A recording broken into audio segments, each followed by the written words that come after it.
Welcome to the Advancement Podcast. This is Taylor Schote with Tim Ware, the president of Advancement Coaching and Consulting. Today, we will be discussing practical insights for pastors and church leaders to advance your life, your work, and your ministry. Are you ready to advance?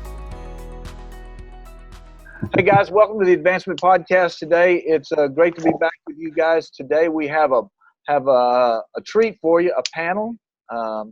Taylor's going to move from the co-host to the panel side today. Yeah, I'm excited about not having to engage in the moment, but getting asked questions to have a moment to think about.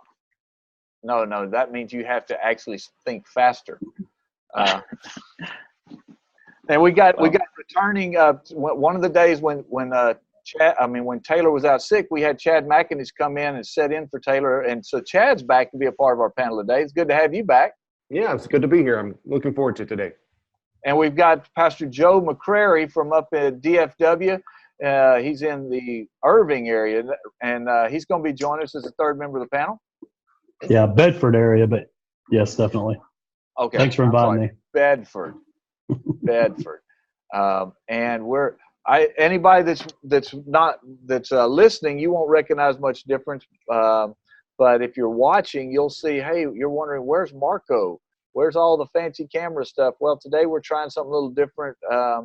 We're just testing some things. We told you in an earlier episode, we believe in experimentation. And Marco's going to be quite upset with me. He's going to comment that that the lighting is very poor where Tim is. And it's true. And I take the responsibility for that right now. Anyway, I'll do better next time, Marco. I promise. Today's topic, or what we're going to do is we're going to really do a 4-part series in this sitting today. And what we're going to be talking about is leading in the hard times. The reason that Taylor has moved over to the panel, some of you that have been listeners, that these guys, he's been through some things. These guys have all been in church leadership while facing personal challenges in their families and in their lives. And I think it's just important that we take time as leaders sometimes to realize that we're not perfect, that we have lives too, and a lot of guys say, how do I get through this? And we don't talk about it much. We encourage people on the backside, but as we were preparing for this recording session, we decided that this would be a good opportunity heading into the holidays when people are thinking about families to just talk about how do you lead when things are tough at home. So let's just kind of go around the room and Taylor, take a couple seconds and just talk about the perspective you're going to be coming from in our dialogue today. Yeah, my wife and I got married for almost 4 years ago, and during that time, if you would have asked Morgan, my wife, she would have wanted to start popping out kids 9 months after our marriage date. And unfortunately, that wasn't our journey. When we really started trying to have kids, we found out through several months and then what turned into a little over 2 years that we were going to face some medical challenges on having children. And with that, we started pursuing some medical help, and the doctors started trying some medication, and then we went through a couple procedures. And at one point in our journey, the doctor told us, hey, it probably is going to be best for you guys to pursue a different route of becoming parents, that maybe the natural route isn't going to be for you guys. And at that time, we made a ministry transition. We went to a new church and on a new staff, a new team, a new area for us, and trying to navigate that, new jobs for Morgan. And in a season of great transition and newness, we were experiencing a great deal of grief and loss. I know that's much more common in our world than people talk about with the young pastors that are listening this and that may be facing some of the same thing. This will be a good conversation. Now, Chad, your challenge is because of the challenges faced with one of your kids. Yeah. Back in 2014, my oldest daughter was diagnosed with type 1 diabetes. And in the process of being diagnosed with the diabetes, we were in a pastoral transition. And so it was just an incredibly difficult season that in the midst of what we were going through in regards to our ministry position and what we felt our calling was at the time, to then see that be something that we experienced, just incredibly difficult. So on top of the fact that we were in this ministry transition, my wife also was pregnant, and her pregnancy was threatened about 8 weeks in. And so there was just a ton that was going on. And so, yeah, here we are 5 years later. Yeah. And then Joe and I've known each other for, I don't know, 8-10 years, but Joe was on the journey for a long time that I didn't know about, and I found out about it about a little over a year ago, and I'll let Joe share. Well, in 2006, I was diagnosed with polycystic kidney disease, which just means I had 300 or 400 cysts on each kidney. So at that point, my kidneys weren't all that large. They were larger than normal, but not that large. But over the years, they began to grow. And so in 2016 or 2017, when I transitioned to this area from East Texas, they started doing some scans, and my kidneys had ballooned to somewhere around 15 pounds apiece. So they were very large, and I was at stage 5 renal failure, and which is the last stage. And they told me at that point, it won't be long before we have to do something major. And of course, I needed a kidney transplant. So in 2018, I started dialysis, and with the help of the Lord and a tremendous friend who I won't mention, but he's on this podcast, and it's not Chad or Taylor. The Lord sent somebody my way to give me a kidney, which is an incredible blessing. And in April of this year, I had a kidney transplant, and was able, obviously, not to have to do dialysis or anything any longer. So it was a tremendous blessing from the Lord. April 2nd is going to be a day we both remember forever, isn't it? It is, for sure. So, and now also with you, Joe, this is a hereditary disease. Your dad had a transplant, and you have 2 sons that are potential carriers. Isn't that correct? Right. Yeah, my grandmother had the same thing, and she was on dialysis. My dad had a transplant in '97 when he was roughly the same age as I was when I had my transplant, and we're just praying for my 2 boys that it does not get passed on to them. So, wow. So guys, let's just open this up with a question. When I have guys that I've talked to, and when in the midst of trouble, and we often hear when we're talking, dealing with even our parishioners, this idea that why God, why me, and people struggle with the anger piece and have to work through that. So I'm going to just sit back and I want y'all to let's just dialogue. What are the big things that the Lord spoke to you? How do you manage dealing with that question? God, I've been serving you. You called me. We've been doing the ministry. We've done everything we know. We've tried to do everything right. We're trying to do, and then this. What happened to Romans 8:28 that all things work together for good? Why this, God? Well, I would say that for me, one of those things actually happened earlier in my ministry with a gentleman whose wife had passed.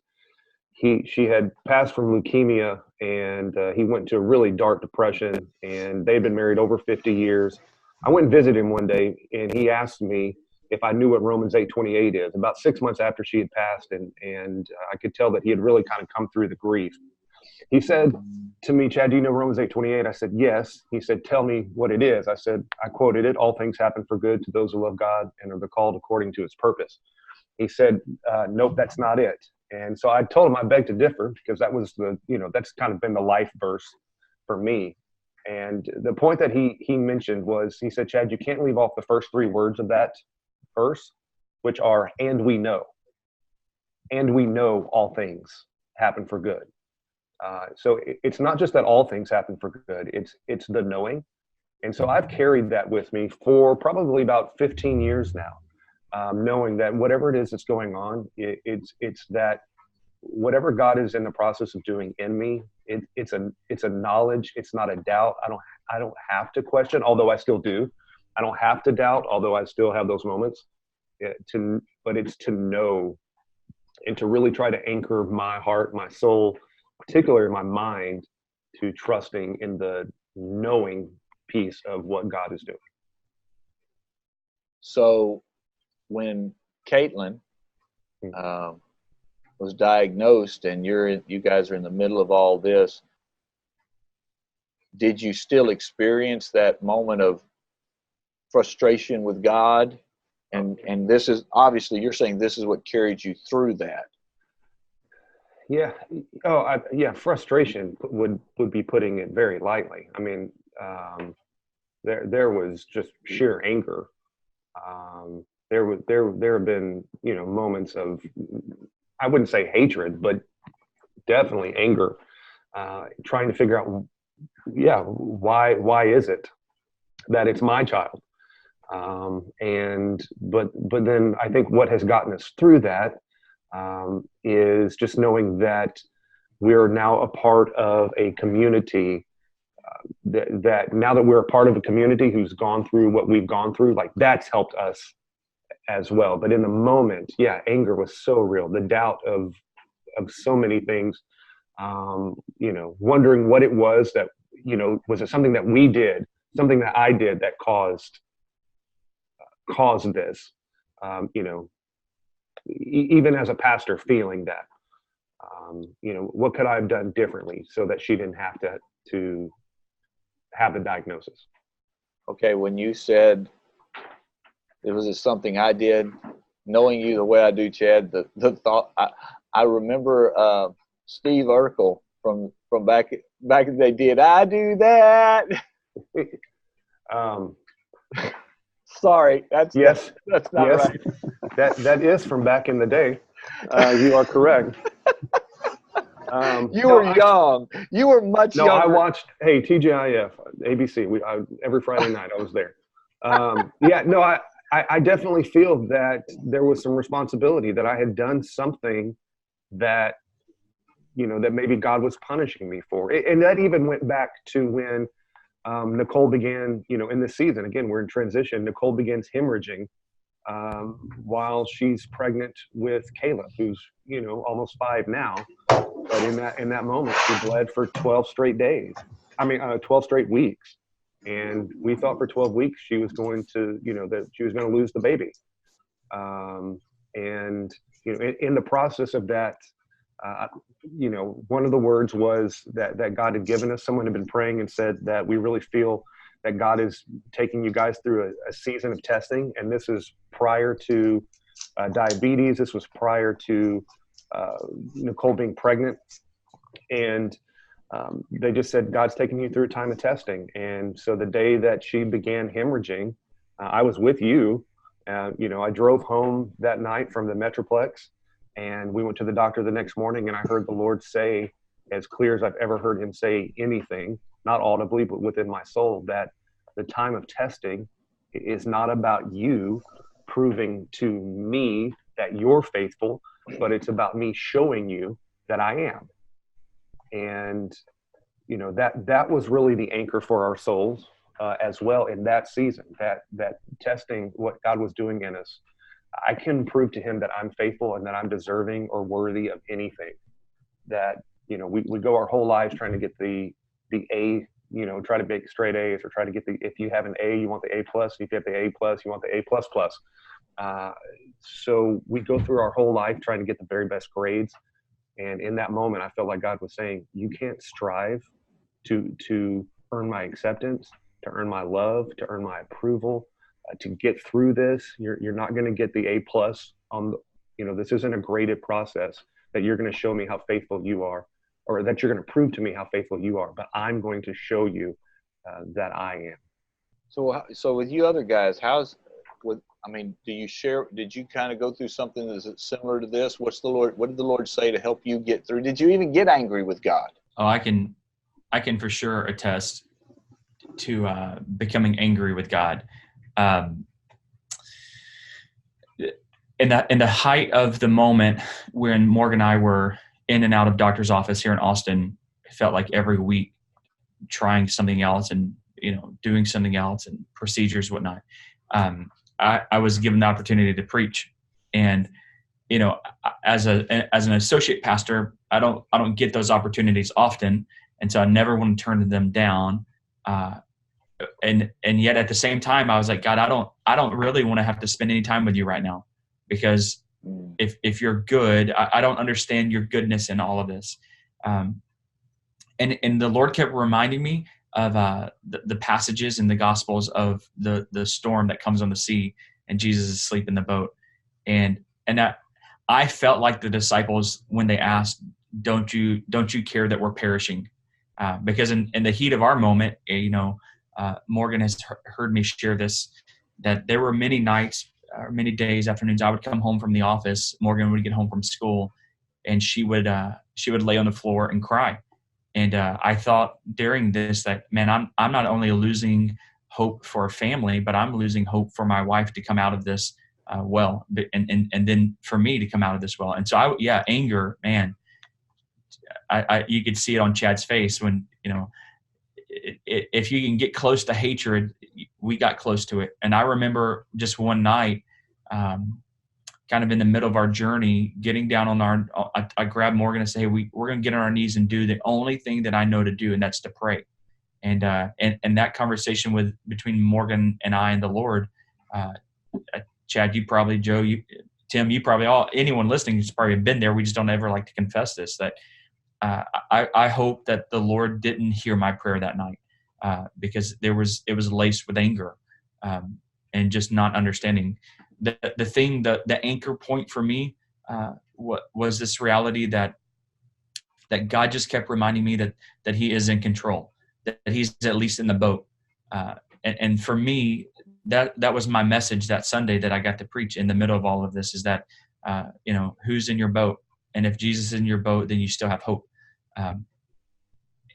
Even in the middle of it, we didn't know where that hope was going to come from. I think one of the lessons you learn from the passage of Jesus calming the storm is that there is hope in the boat. Whether the disciples didn't know what Jesus was going to do. They hadn't seen Him calm the storms before, but they knew for them what seemed to be a last resort to call out to Jesus. And that's in the middle of our journey. That's where we found to, it's like, we had no hope. So we started calling out to Jesus. So we haven't, obviously Joe's, I'm sure, going to add something to this, but what I hear in you two guys already is God's big. He's not offended when we're upset. No. He's big enough to take it, isn't he? Absolutely. Yeah. Yeah.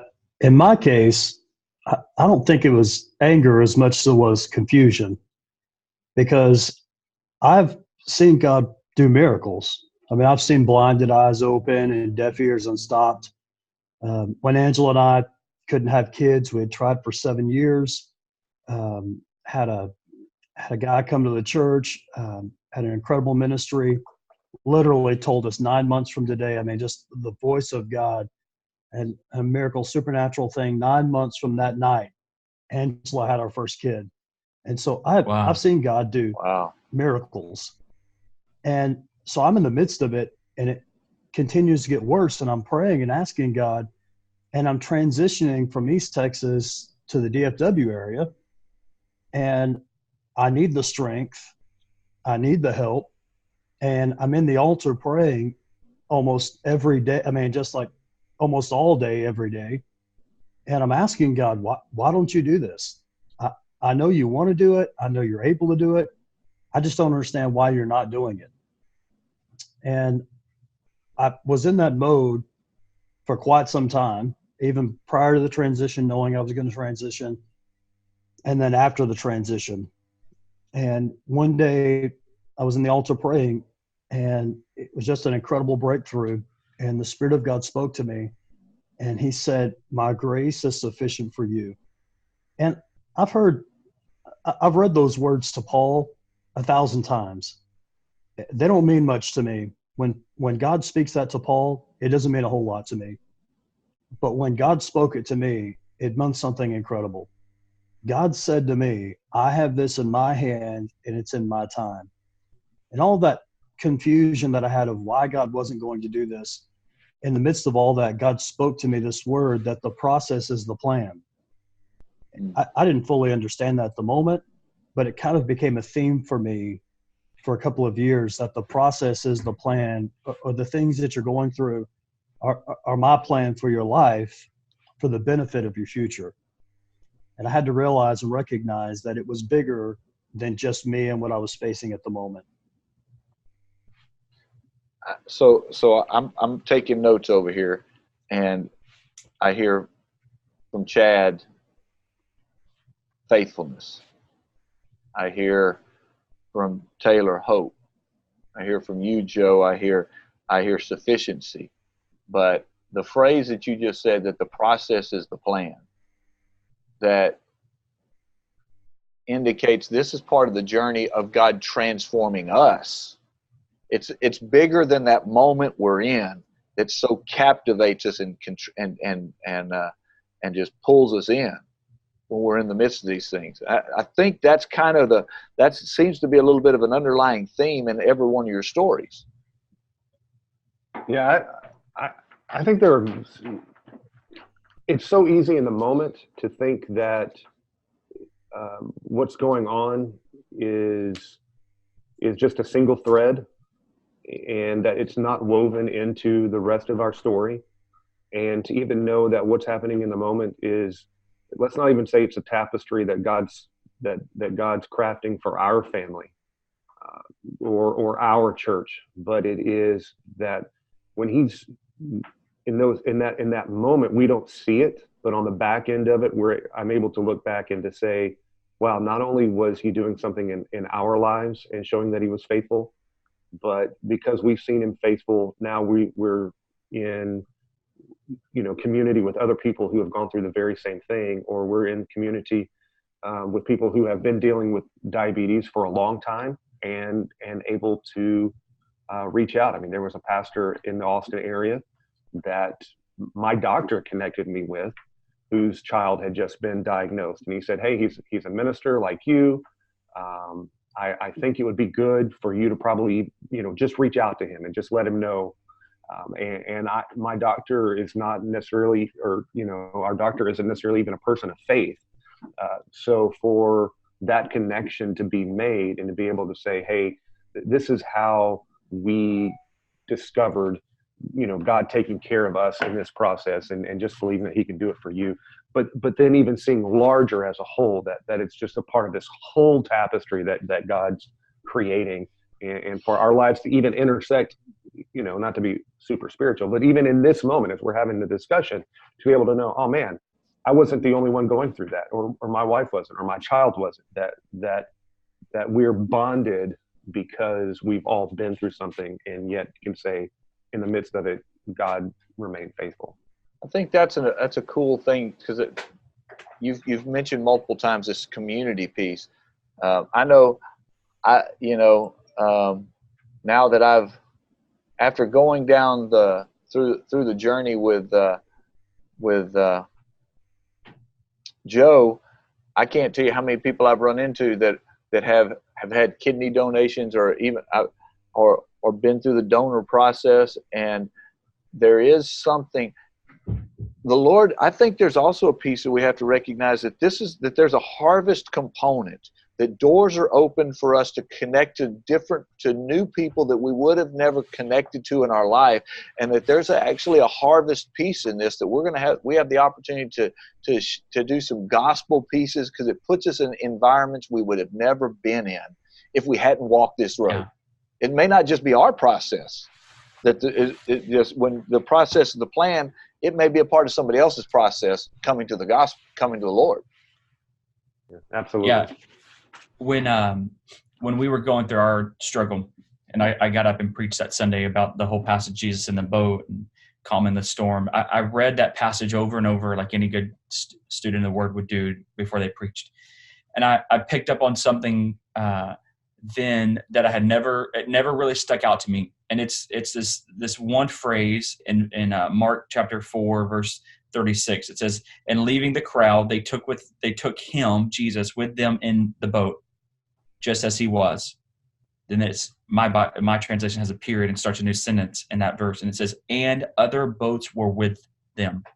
And the Lord showed me or spoke to me really in that moment that, hey, what I'm going to do, other boats are going to be watching, and so I got this image that Jesus is in our boat, and when we started calling out to him and he starts to respond, that his response not only affected our lives, but his response could be hope for the other boats. So if you imagine, Jesus out on the water and he gets up and starts calming the storm, well, it wasn't just the disciples who benefited from Jesus's response, but it was all the boats that were on the sea with them. And we began to tell, for us, when our story is we eventually did become pregnant, all natural, no help from the medical doctors.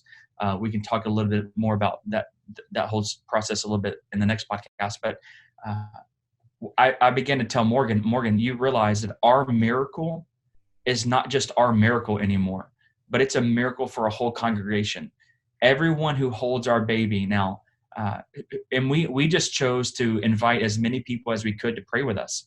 And so we said that we like to say it like this: Matilda, our young daughter, 2 months old now, is the answer to not just our prayer, but to many's prayers. That she's an answered prayer for many people. And for us, that was such a calming factor of that Jesus is responding not just for us, but for other boats as well, to see the benefit of his response. Wow, that's good. Yeah, Other really boats.